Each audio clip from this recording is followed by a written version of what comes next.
Fantasmas. ¿Hay vida tras la muerte?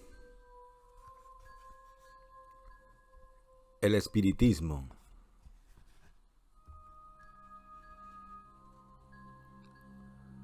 León Hipólito Denízar Ribail, más conocido por el nombre de Allan Kardec,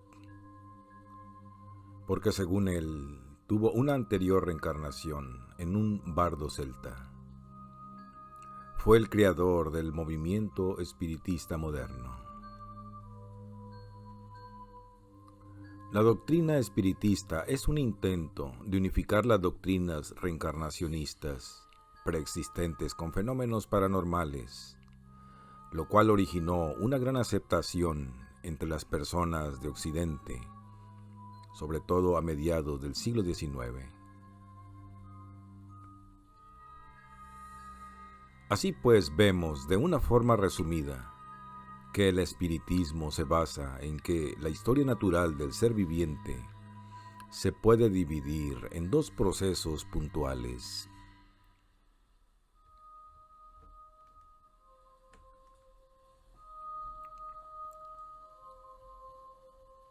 Número 1.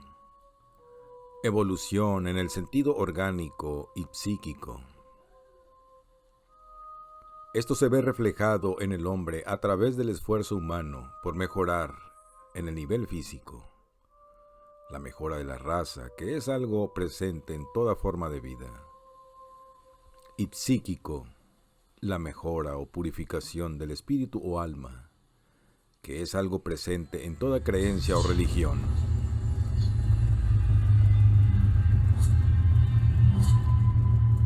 Número 2. La encarnación. En este apartado, la doctrina espiritista aclara que todo ser encarnado posee tres componentes.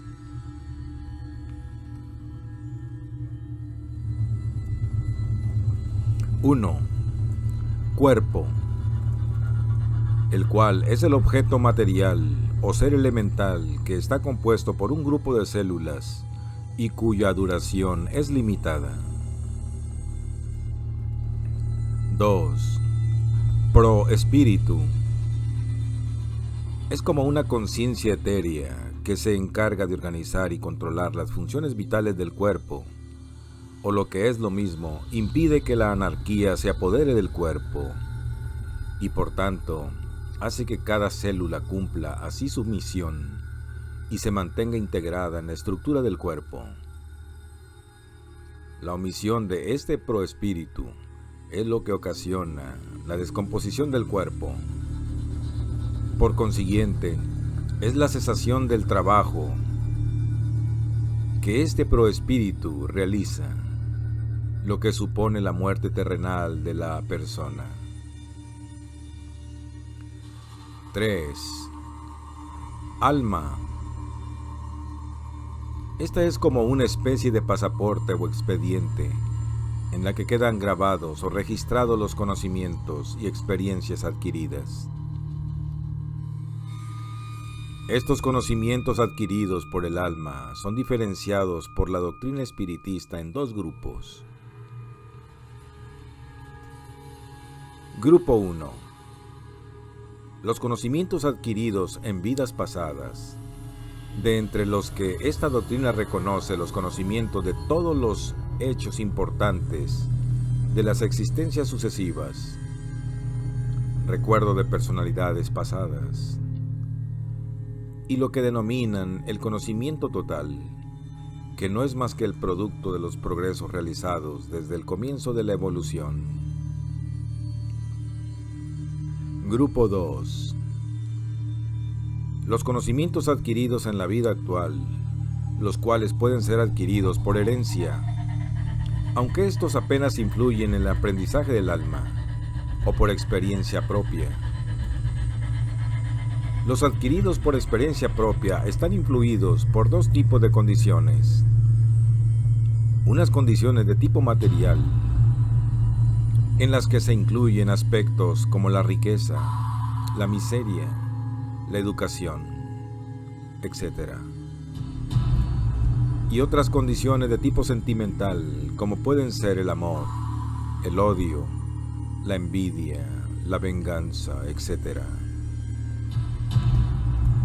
A diferencia de otras creencias en la reencarnación, el espiritismo se basa en que los sucesivos nacimientos que sufre el alma no se realizan todos en la tierra, pues según esta teoría existen otros mundos diferentes al terrestre, siendo este mundo no el primero, ni tampoco el último, pero sí uno de los más materiales y alejados de la perfección.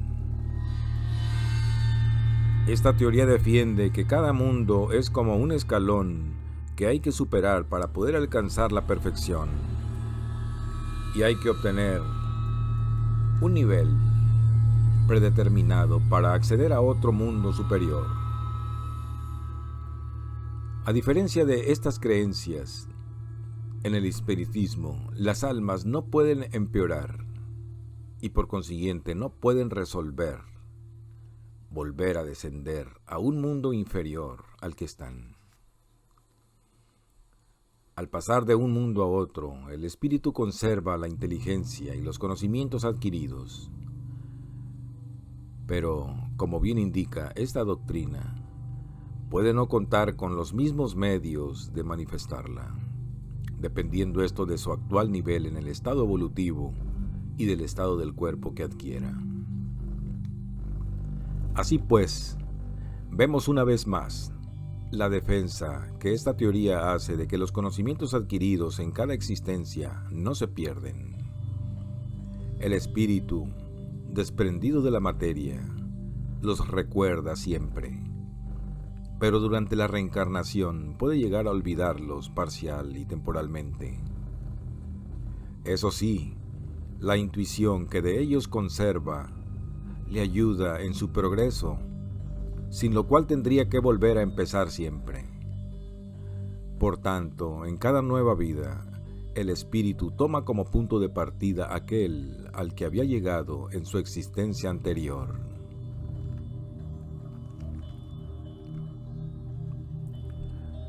Percepción extrasensorial. PES. La percepción extrasensorial es la capacidad que tiene el individuo de percibir o influenciar sobre cosas o personas sin utilizar ninguno de los 5 sentidos. Según estudios realizados, muchos de ellos bajo el más minucioso secreto durante la Guerra Fría, nos demuestran que la totalidad de la población humana tiene estos poderes, pero que muy pocos son capaces de controlarlos a voluntad. Se nos indica, pues, que la utilización de estos poderes son a causa, por lo general, de encontrarse en una situación anormal para el individuo. Estas situaciones son de lo más variado, comprendiendo desde una absoluta tranquilidad hasta un estado de tensión, ansia y agitación elevado. Esto lo que genera es que esta persona tenga la capacidad de hacer surgir ilusiones como si se tratara de un mago ilusionista. Estas ilusiones son percibidas de forma real por la persona o personas influenciadas, incluso por ella misma, por el subconsciente del individuo que posee esta alta capacidad de sugestión. Así explican varios parapsicólogos, por tanto, los casos en los que surgen apariciones y solo pueden ser vistas por unos pocos, pues esta influencia mental no puede ser ejercida. Todavía se desconoce el motivo en todos los allí presentes. Estas ilusiones, alucinaciones, sugestiones, o como se les quiera llamar, son, como ya hemos dicho, ejercidas de forma involuntaria, pudiendo ser de tipo sonoro, visual, olfativo, táctil, o hasta incluso la suma de todos los sentidos. Otra cualidad que la ciencia engloba dentro de la pez es la telequinesis. Esta palabra es usada para definir el poder de la mente para desplazar objetos sin ningún tipo de contacto físico. Son conocidos a nivel mundial los casos de personas capaces de hacer mover objetos pequeños a su voluntad, solamente con proponérselos mentalmente, así como casos de levitación tras entrar en un estado de trance meditativo. Esto explicaría, según gran cantidad de investigadores, la capacidad de los espíritus de mover objetos y sostenerlos en el aire.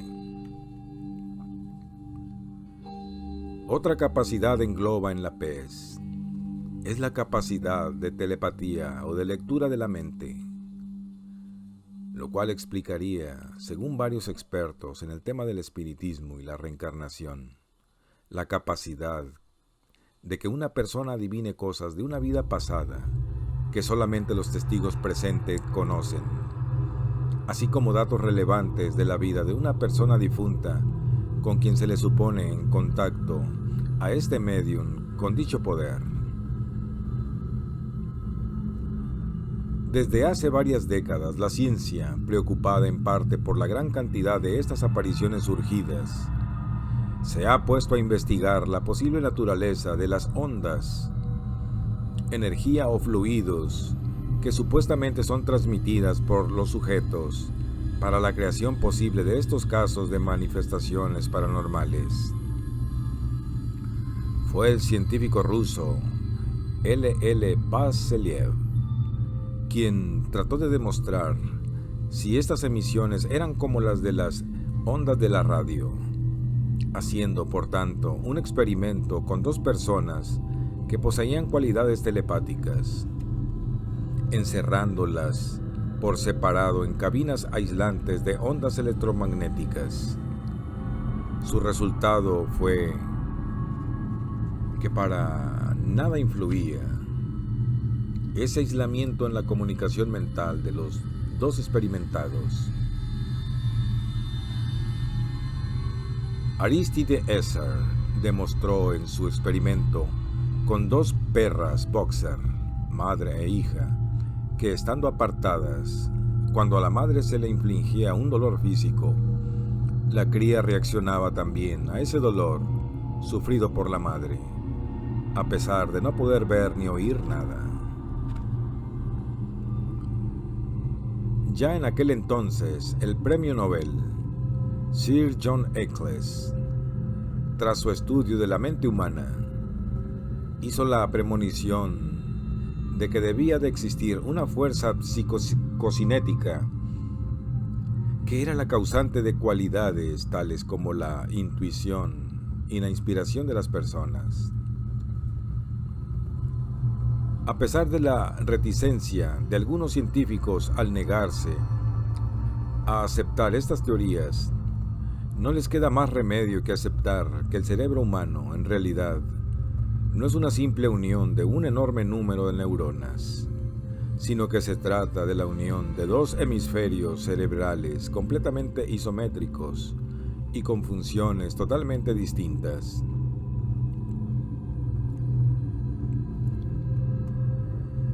El hemisferio izquierdo, que es el encargado de relacionarnos con el mundo de lo concreto y lo físico, en el que se engloban los conocimientos tales como la lógica, la analítica, las matemáticas, etc.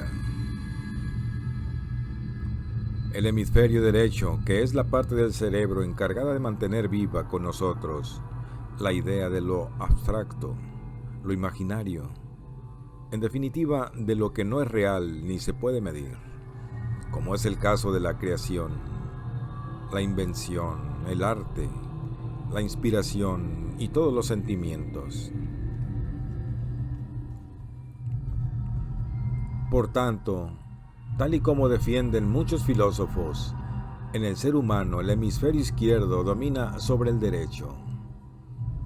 Y siendo en el hemisferio derecho donde se hallan las capacidades mentales englobadas como pez, nos encontramos entonces en que Si el dominio del hemisferio izquierdo no se desconecta o se rebaja mediante relajación, hipnosis o incluso drogas, la percepción y utilización del potencial del hemisferio derecho será escasa e incluso extraordinaria y anormal. Todo esto nos lleva a un camino distinto, pero a la vez similar, que no es otro que el poder de la mente. Todo esto es producto del poder incalculable de la mente humana, de la que, según varios estudios, una persona normal no utiliza voluntariamente más que el ínfimo porcentaje. ¿Qué sucede cuando el cuerpo deja de funcionar? Todo este poder oculto se desvanece, o el instinto de supervivencia presente en toda forma de vida hace que perdure de forma continuada y no hasta el momento esclarecida.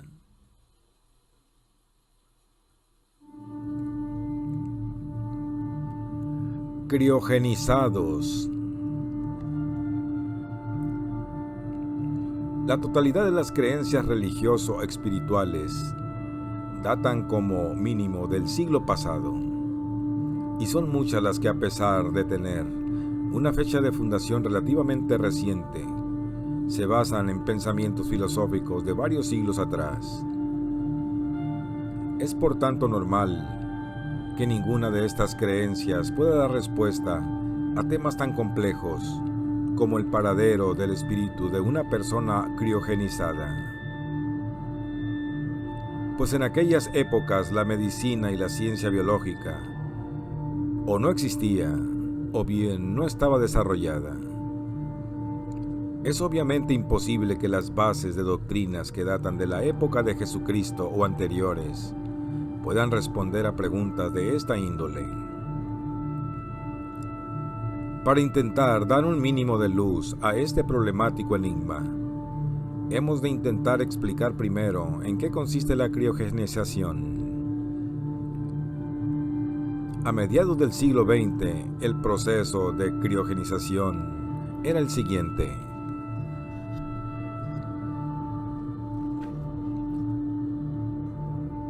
El paciente debía ser tratado antes de llegar a la muerte cerebral. Así pues, se le inyectaba un agente anticoagulante. La heparina solía ser el más utilizado en la época.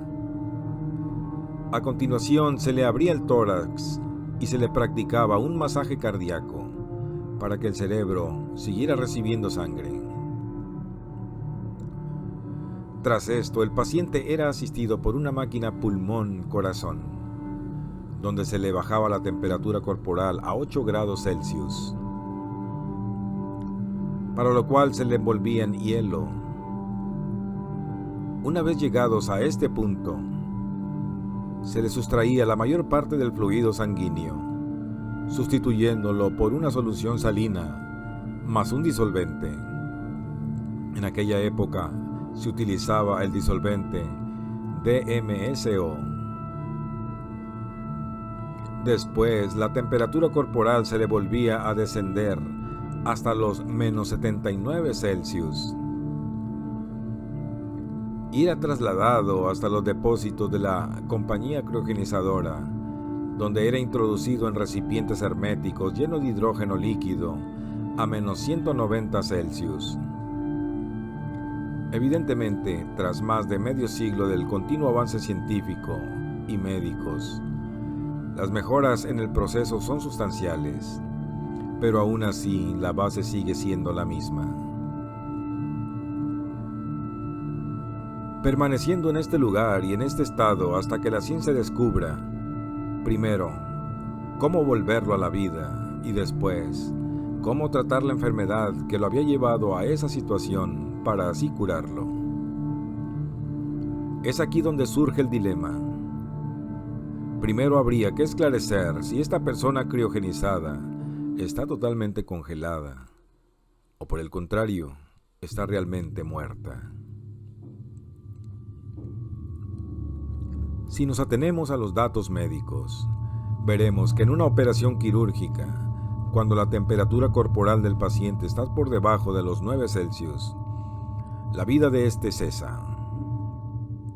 Además de este dilema, surge el dilema espiritual, pues con esta práctica lo que pretende demostrar la ciencia es que cerebro y espíritu son la misma cosa, y pretenden demostrar que, pese a que es teóricamente posible, pero por el momento imposible en la práctica, se puede devolver la vida a los órganos que constituyen el cuerpo de una persona.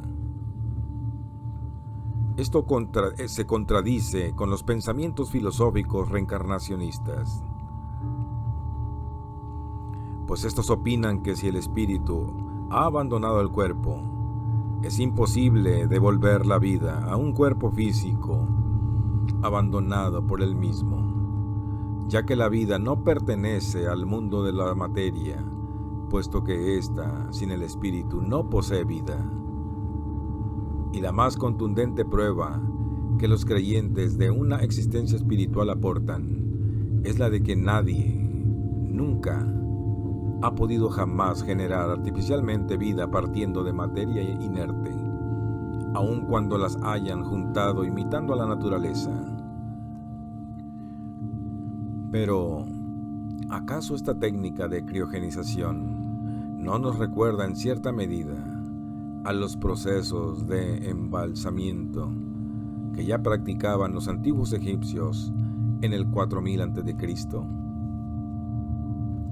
Veamos pues qué explicaciones daban en esta antiquísima civilización para explicar lo que le sucedía al alma de los difuntos embalsamados.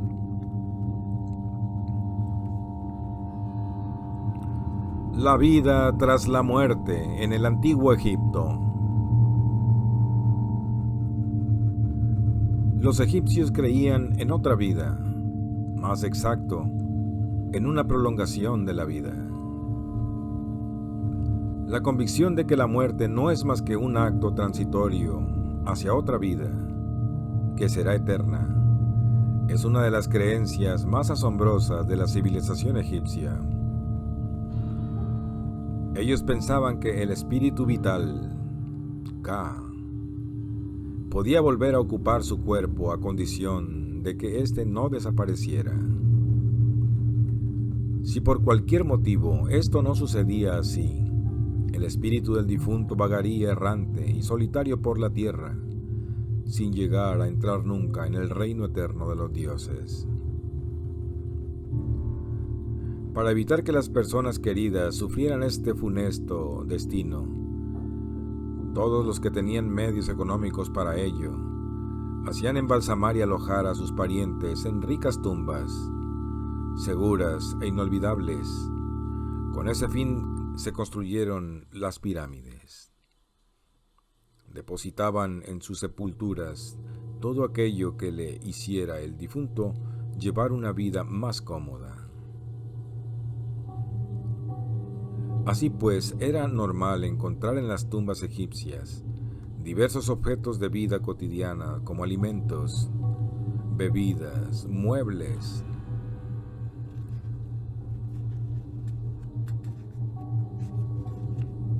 objetos personales, armas, joyas, etc. A los pintores se les encargaba reproducir en las paredes de las tumbas pasajes de la vida terrenal del difunto. Cuando se había embalsamado al difunto, los sacerdotes celebraban una ceremonia especial llamada apertura de la boca. De ese modo el Ka volvía a tomar posesión del cuerpo ya incorruptible.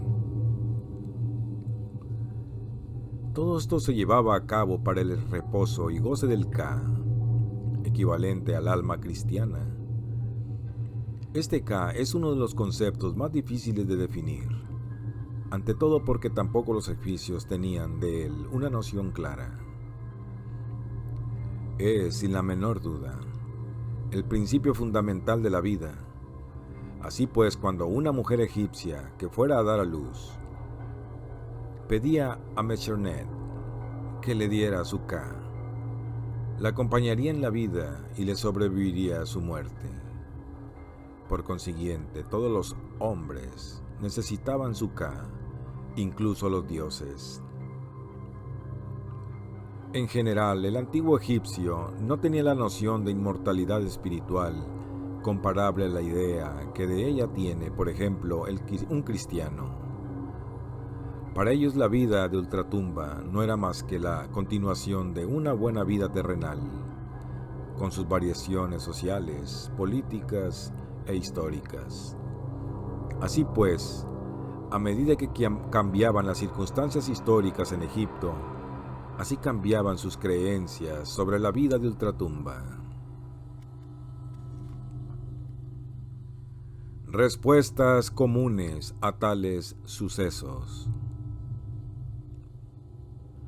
Como es natural, ante hechos tan complejos, tan misteriosos y de tan difícil explicación, son varias las teorías que existen para su esclarecimiento, aunque nos tememos que ninguna de ellas sea capaz de llegar a resolver de forma definitiva esta cuestión. La primera explicación es la que se podría denominar como escéptica. Esta es la típica explicación que suelen dar los reporteros, ya sean gráficos o audiovisuales, quienes tienen como objetivo primordial cubrir una información, una noticia de 5 minutos en un informativo o una columna en un periódico. Y su preparación en el tema es, si es que la hay, minúscula. Así pues, el resultado de la explicación suele ser un reportaje lleno de inexactitudes y tergiversaciones, que lo único que demuestra es la ignorancia del reportero y en no pocos casos su mala fe. Es más que comprensible que, ante estos hechos tan extraños, el reportero sospeche de la existencia de una mano siniestra detrás de todo ello, para aprovecharse de este fenómeno. Que todo el suceso no sea más que un montaje, para que algún listo pueda sacar provecho monetario de ello. Que esté todo bajo la sospecha de que el político de turno quiera aprovechar para llamar la atención y así recaudar votos. Son los primeros pensamientos que una persona escéptica del tema reflejará en sus comentarios y explicaciones. Otra tendencia es la de involucrar a agencias de espionaje o gobiernos tratando de ocultar algo. Esto se puso muy de moda en la década de los 90 por medio de una serie de televisión estadounidense. Las tramas gubernamentales a nivel mundial para controlar a la población, ayudándose de sus agencias de inteligencia, como en el caso de la CIA en Estados Unidos, son la explicación a todo este montaje de apariciones.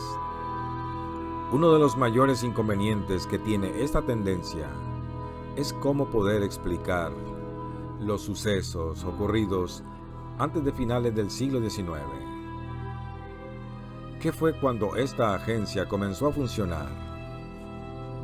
Así, por tanto, nos encontramos con lo que la ciencia acepta como explicación verídica de estos sucesos, la cual no es otra que la dada por los psicólogos y psiquiatras. Estos estudian y conocen más o menos bien los mecanismos normales y anormales con los que suele funcionar la mente humana. Aunque se tiene que reconocer que la mente humana es la última frontera de la ciencia. Por tanto, saber exactamente qué es lo que ocurre en la mente humana es extremadamente complicado y por consecuencia, estas maneras de funcionar o mecanismos de la mente escapan por completo a los conocimientos de los profesionales. Así pues, si un vidente acude a un psiquiatra y se limita a decir que ve, que siente voces, que su temperatura aumenta como consecuencia de ello, que su mente se ha expandido, etc., o si muestra las llagas que le aparecieron después de haber tenido una visión o haber estado hablando con la Virgen, lo más probable es que mientras que para un profano en la materia o parte del o para un fanático, estas cosas sean pruebas más que evidentes, el psiquiatra lo que probablemente hará será sonreír de forma malévola y hacer que a este individuo le pongan una camisa de fuerza y lo internen en un hospital psiquiátrico, en donde se encontrará con más gente con los mismos problemas. Pero el problema le surge al psiquiatra cuando algunas personas de crédito le dicen que han visto al vidente en 2 sitios al mismo tiempo y lo aseguran con otros testigos dignos de toda confianza. Entonces, estos profesionales, tras la primera sospecha de que se les está gastando una broma de mal gusto, comenzarán a sentir que las cosas no son tan fáciles de solucionar como se habían imaginado, y que el funcionamiento de la mente es mucho más complicado de lo que les había explicado en la universidad. No será entonces extraño que muchos de ellos abandonen el caso diciendo que no les gusta tratar con fanáticos. Existe un punto, una premisa, en la que se basa la ciencia para desacreditar a aquellos que defienden la vida en el más allá. Y esta es que los defensores de esta existencia basan sus teorías en la siguiente forma. La vida después de la muerte existe, y la única prueba sólida que hay de su existencia es la aparición de espíritus. Los espíritus existen, pues son la fuerza vital de las personas que perduran tras la muerte terrenal, continuando de alguna forma su vida más allá de la muerte. Este es el esquema general de todas las creencias en el más allá, sin poder llegar a demostrar nunca la existencia de alguna de las dos partes, espíritu o vida después de la muerte, por separados, sin involucrar a la otra. Y esto desde el punto de vista natural o desde el punto de vista neutral, una torre que se sostiene en el aire.